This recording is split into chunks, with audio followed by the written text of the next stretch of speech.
Hello, everyone. Welcome to this talk, Threat-Informed Defense. Awesome. Well, welcome, everyone, and thanks for being here. I see some familiar faces. Thank you for the support. Well, I would like to start with talking about myself, right? Because that's why I'm here. I'm new to this, and Kingpin in the morning said that you have to do something that is outside of your comfort zone. This is it for me, presenting in front of a lot of people. And I'm new to this, so here it goes. I've been in the InfoSec community for about 10 plus years, a little bit more. Before that, I did a little bit of sysadmin and all that. I pay my dues doing tech support, and I have a love for threat intelligence, threat detection, and incident response, of course. In my spare time, the little that I have, I like to cook. And I used to like to dance, I guess, with my wife. And of course, I gotta say, I enjoy long walks on the beach, right? Also, I wanted to give a shout out to my family for their support and patience, and pretty much everybody else's significant others here, right? InfoSec is very demanding of your time, and our significant others are very supportive of that. My goal today is to very quickly show some of the current problems that we may face in our day jobs, right? Talk about the concept of threat-informed defense, some of its components, and hopefully give ideas on how to use threat intelligence to start, improve your defense programs. And of course, this year we have the Blue Team community downstairs, so if you guys want to stop by, would be great. So what are some of the typical Fusion Center or SOC problems, right? Usually it's time, tools, people, right? And there's way too many threats. So in the Mandiant M-Trends report, right, from 2023, they reported that there were about 3,500 threat actors that they were tracking. It was an increase of 700 from the previous year. Vulnerabilities, there were reported 25,000 vulnerabilities last year, right? And of course, you have, a lot of vendors that keep track of these threat actors, right? And then they change names, so it becomes kind of confusing. What do we do now, right? So where do I start? And there's more problems, right? So what does it really matter to me in my day job, right? How do I prioritize my work, and where do I put my focus on? We have so many frameworks, right? I was counting, and we have the cyber kill chain, the cyber model, MITRE ATT&CK, STIX, OODA loop, ISO 27001. We have NIST, we have CIS, we have, 30, 40, 50 threat reports, right, that come out every year. And we have hundreds of feeds from who knows who built them, right? So there's a lot of data. And I just put that little bell curve there, right? Because once you have too much, it's just too much, and it's not useful anymore. So the way you use it just goes down, right? And then my favorite one, right? Hackers don't care. They are just gonna hack, right? I saw that from KiwiCon from 2009, I think. And my favorite ones is like, nobody else can figure that out. Yeah, right? It's only a pilot, or it's out of the scope. It's so hard to change, right? Hackers don't care. They are just gonna care. So what organizations do? They try to put some money into it, right? And they try to build some groups, and they have your incident response and your threat intelligence and your purple teams and your red teams, right? And they have your adversary emulation team and insider threat detection, monitoring, right? They have all these groups. And usually all these groups, they make some noise, right? They play their thing. But sometimes things sound like this.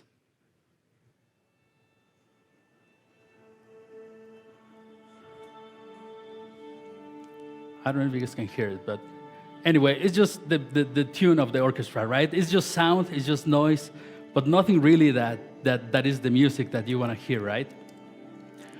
So now, if in a fusion center or SOC, right, you compare it to the orchestra, right? You go for the music. I would think IR is the music because I love it, right?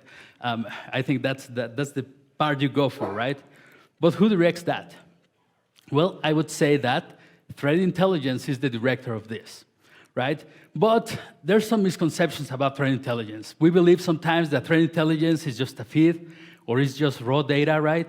Or, I can read the news faster than you, or it's just a set of IOCs, right? Or it's just the tool, right? But the reality is not only that. It's the conjunction of all those pieces that make intelligence, right? And NIST defines threat intelligence very simple.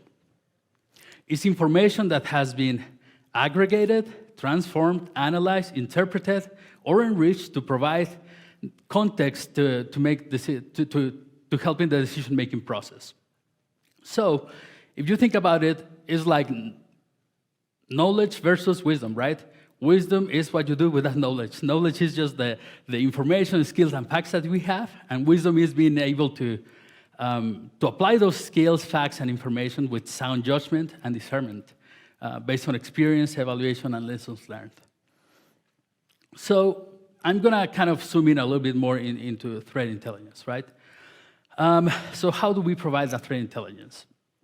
Likely, it's going to be a report, right, that we type, and that will inform action, affect longer-term decisions, and will allow the business to make decisions, right? In other words, threat intelligence will answer the, why does this matter to me, right? And the way that intelligence is provided is via three ways, right? One is tactical, right? So inform action and remediation. So for example, we have this list of IOCs, right, related to an incident. We can enrich the data, and we have registry keys, we have file names, right? We have operational intelligence, which basically, help us understand the methods that the actors are using, right? So for example, we have actor profiles, we have the understanding of past incidents, right? We have techniques and procedures, right, used by the threat actors, and specific methods and tools that they use. And of course, the last one, but not least one, right, is the strategic intelligence. That is going to inform long-term decision-making and the resource allocation. So for example, we're going to talk about here about emerging attack methods, right, evolving attack methodologies, and new types of malware, new requirements for regulatory compliance and all that. So these examples help us understand how we can provide the so what based on intelligence, but how do we implement this into a security program, right? Thanks for us, right? We have what is called threat-informed defense. And this is put in together by MITRE, right, by the Center of Threat-Informed Defense. And basically, it has 6 principles. It has to be dynamic, proactive, intelligence-driven, right, collaborative, contextual, and continuously improved. Dynamic because it has to be changing, it has to be improving, right? It has to be proactive because we're not just going to wait for things to happen to us, right? We're going to make things happen. So, for example, organizations should proactively use the threat intelligence to identify and assess potential threats and vulnerabilities, right? Doing proactive threat hunting, vulnerability assessments, and penetration testing, right? And identifying all these adversaries. Of course, intelligence-driven because we need to use threat intel, right, to inform the risk management and security decisions, right? This includes something really key, which is prioritizing security efforts based on the severity and likelihood of threats, right? Aligning security controls with known threat vectors. What does that mean? Is we gotta focus on the things that are more likely to affect my organization, right? So, for example, if I'm in the gaming industry, right, I'm not gonna focus on the nuclear industry because it likely wouldn't apply to me, right? It's collaborative because the idea is that we need to interact with the community, right? Trusted communities to share and exchange information, but not only outside of organization, but also inside, right? We have to have all these pieces that we mentioned in the orchestra, right? The red team, the purple team, the intelligence, the insider, the incident response, right? All those teams working together. And then, of course, it's contextual, right? So I think I kind of gonna repeat that, right? It has to matter to us, right? We need to contextualize that threat intelligence by aligning it with business context, industry, regulatory requirements, right, and risk appetite.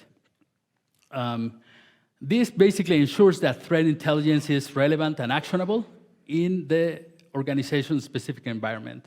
And finally, right, continuously improved. Because the first time we do it is going to be kind of, we're going to stumble a little bit, right? But we keep trying and trying and trying, gets better and better. So, where do I start, right? Well, you have to start where you're at, right? With the resources that you currently have. But there are a few things. You have to dedicate time to it. You have to put some thinking, right? And you are not alone. You can reach out to peers and the community. So if you see there on step 1, right, I say that you have to start where you're at, but you need to start building a threat profile or a threat landscape, right? So basically is in your environment, right, in the context of your organization, what are some of the external and internal threat factors that can pose a threat to your organization, right? And that includes, emerging threats, who are your adversaries, right? Cyber criminals, nation state, hacktivists, and other threats, right? Vulnerabilities, right? What are your weaknesses? What are the security trends? So, such as cloud, IoT, or AI, right? Regulatory challenges or changes, right? Update to laws and regulations that you need to be aware of. And of course, global events. So how some geopolitical event or economic or social event, right, is going to impact your cyber threats. So understanding the cyber threat landscape is essential for us to be able to adapt our cybersecurity strategies and stay vigilant, right? So, and again, I'm just going to say that, identify who's out to get you, right? Which one of all those 3,500 actors, right, that we're tracking currently, is how to get your organization, and how do they behave, right? Because I think that's a special key here. How do they behave? Now, how do you do that, right? Well, I just put there, train, right? If you don't know, investigate. If you don't know, find a training, right? There's some really cool resources in the Center for Threat Informed Defense, right? There are some really cool books that go and spell it out, right? How do you go from zero to hero, right? There are some tools, free and open source tools, right? Like Florian Roth's APT groups and operations, right? That's super cool resource with all pretty much a bunch of threat actors and how they behave, right? And there's some other tools. I just put one that I love. It's called Truno. Basically, it goes and gives you TTPs for all those threat actors over the whatever time you want, right? But those are not the only tools. There are more that you pay pretty penny for them, right? And if you have them and if you have those resources, use them. But anyway, so that's kind of the how, right? And then what do? Well, you start building the matrix. You identify your threat actors, right? And start thinking about how they behave, who they are, what are their techniques, and things like that, right? So for example, of course, because we're in security, we need to answer the who, what, when, where, why, how, right? So who are your adversaries, right, that target the industry, your tech stack or your vulnerabilities? What are those adversaries targeting? Where do they perform their operations and how they do it, right? Why do they do it? What is their intent? What are their capabilities? And how do they achieve their objectives, right? Are they capable? Because if somebody may want to hack you but has no resources or no ability, it doesn't matter, right? But as you better understand those, how those threat actors behave, then you can map their TTPs. And probably what you're going to do is use the power of Excel, right? A former director just posted that on LinkedIn, and I found it really, really funny, right? It's funny because it's true. Right? So, you may start mapping all those things, and maybe you will create multiple files, and then you do a bunch of lookups, right? It's okay. That's how we do it. And anyway, so then what do you do with that information, right? You got to put them in a place where you can see it. And if you are guessing MITRE ATT&CK, of course, you got it right? How many people are familiar with MITRE ATT&CK? Cool. How many people have implemented it? Yeah. The number kind of went down, right? Because, and hopefully this talk helps you to implement it, right? So anyway, so you have MITRE ATT&CK, right? Just a quick overview, started in 2013. It documents APT behaviors, not only atomic indicators, right? And basically has the why, right, in the tactics, right? And it has the how in the techniques. So there are about, I think there's 14 tactics and over 240 techniques that you can document. Now, something kind of cool here is, or not that cool, but kind of worth mentioning, is that MITRE will map whatever they see. There may be other techniques that they haven't seen, that they haven't documented. And if you see them, document them, because they may be relevant to your organization. So you start mapping all this stuff, right? And you build a matrix. So, for example, you may have, APT1 or FIN7 or APT28 or whatever threat actor, right, that you can think of. And you understand their tactics, their techniques, and their procedures, and then you start mapping them in MITRE. The MITRE attack navigator is very useful for that, right? You start kind of checking the boxes, and then you can even put colors on it to make it pretty, right? And then you say, you know what? All these guys use these techniques, and something really, really cool that you can do is kind of combine the techniques that they all use and then create choke points. So those choke points are going to give you maybe a way to focus on, oh, maybe I should put some of my defenses here because threat actor 1, 2, 3, 4, 5, right, use the same technique, so I'm going to be able to catch them better that way. So let's give an example of that. So after you have all your mapping, right, you have your MITRE mappings and all that, you understand the techniques, you know who they are, right? Then you need to organize the work, right? And that could be as simple as I'm the one guy that does all the things in my organization. I can just carve time in my week to do, the threat intel portion, and then another day in the week to do the intelligence portion, right? And then the detection portion and the red teaming and the testing and all that, right? But if you have resources and you have a team, you might as well, bring everybody together to start working on this, right? And everybody has some skin in the game, right? And then for leaders, if there are any leadership here, right, I think it's very important to support these kinds of programs for your organizations, because that's what is going to help move the needle, right? And make your organization more secure. But anyway, so for example, let's say that you are in the public sector, right? And you have identified APT28, also known as Fancy Bear, right? As one of your threat actors.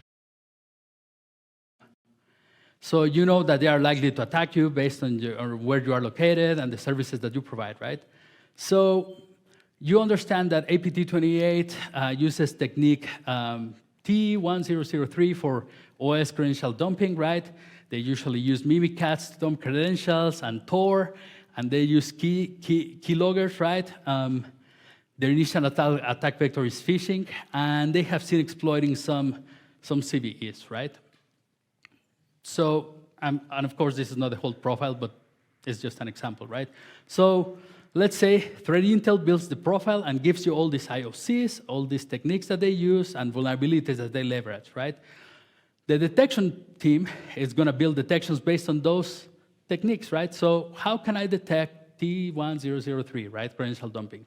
Well, the detection team can start thinking like, okay, so I'm going to look for processes that call ELSAs, right, or something like that. Okay, so I have the detection now. A hunting team, right? Hunting usually requires a hypothesis, right? So we can say, well, is APT28 in my environment? Or can I find any instances of Mimikatz and then go hunt for those, right? Red team can say, okay, so let's emulate APT28, right? And let's behave like them and see if we can detect and catch, right? Based on what we understand that they do. And then how many ways can we test those techniques that they use, right? And I need to hurry up. So vul management, right? Vul management can also be saying, oh, well, I know that APT28 uses a round queue vulnerability. Do I have that in my environment, right? If I don't, well, maybe I don't care, right? But what about things that I don't know? and I need to look at my attack surface management, things that are not in my CMDB, things that are not like probably shadow IT, they're shadow IT, right? So full management can start identifying those things, right? And they can say, you know what, I know that this vulnerability that they use is critical, so I'm gonna patch that with priority. Purple team, right? Can we all come together as blue and red, right? And see how things work, and then probably improve our posture, right?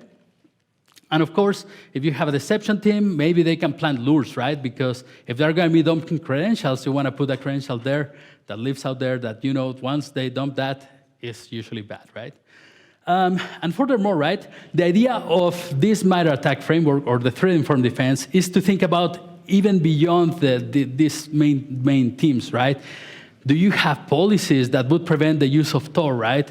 Do you have any tooling that would prevent the use of Mimikatz on the box, right? So the idea of this threat-informed defense is that we'll help you see the whole program, right? And identify the places where you need to improve. And then, well, this doesn't happen overnight, right? It may take some iterations and some work and some pain and some cry, but that's fine. And then, of course, you want to make it visible. Show the good work, right? This is a really cool thing that you can do in your organization. And it works, and you can catch bad stuff that way, right? Make it measurable, so detection team can say, now, you know what? I have 10 detections to catch Mimikatz, right? And the IR team can say, you know, I have 10 playbooks to handle that kind of incident. And, you know, red team and emulation, they can all say, you know, I have these measures to show the work. And of course, I wanted to put a screenshot of the MITRE looking all green and pretty, right, once you are protected against all those things. And of course, you want to earn your top support, right? Once they see the work that you are doing, and that is fruitful, right, they will support you. Finally, there are some caveats. Your threat model must be accurate, right? You don't want to be barking up the wrong tree. You have to account for special considerations. You need to keep your eye on the horizon because there's always new people, right, coming in to attack you. And of course, you need to look for the opportunistic attacker, right? So hopefully, you know, after that, you kind of start thinking about future. Right now, I'm talking about consuming, right? So, well, we need to tune, we need to improve interactions, we need to automate where possible, right? And then once, right now, I talk about consuming data externally, right? After a while, you can move from external consumption to internal mining and detecting the same kind of things, right? And the idea is that hopefully after you have done all this, right, then you have an actual orchestra that is playing actual sound and actual music, right? And it's not just noise. Anyway, I think we're on time. But if there are any questions, I'll be downstairs in the Blue Team community. Thank you.